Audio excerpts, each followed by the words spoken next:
Après les soulèvements de militants de l'IDPS ce lundi 3 août 2020, le coordinateur de la société civile Force Vive déplore l'acte et appelle la population de Kasumbalesa à la maturité.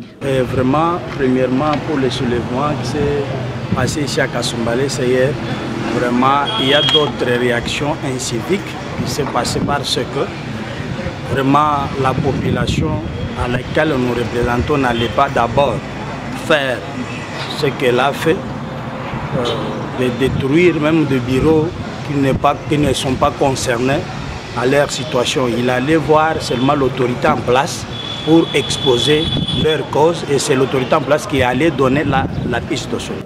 En outre, certains bureaux des services de l'État ici à Kasumbalesa ont connu des destructions de la part des manifestants. Et les responsables s'indignent de ces comportements auxquels ils ont fait face. Oui, ça c'est un mauvais signal. Déjà, ça prouve qu'on n'est pas dans la sécurité, nous, chefs de service. D'ailleurs, nous, on n'est pas chargé de la sécurité pour qu'on soit victime de ce qui s'est passé hier. Vous voyez, par nos propres efforts, on a réhabilité le bureau et on a fait tout ce qui est prévu pour un bureau.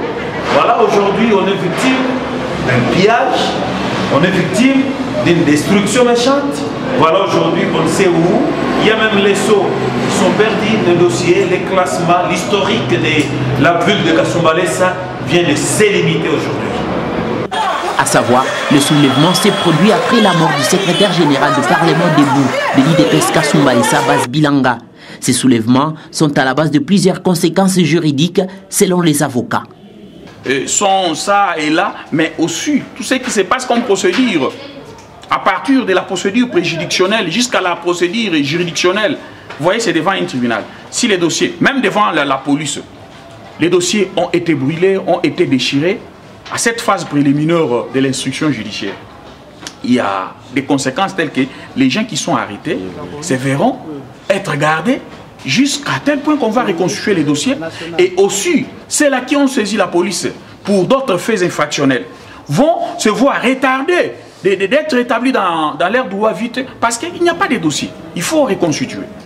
Dans le but de rechercher la paix envers tous, il est donc prié aux manifestants d'avoir un peu de morale et de maturité pour éviter la destruction méchante dans notre ville de Kasumbalesa, déplorent les observateurs.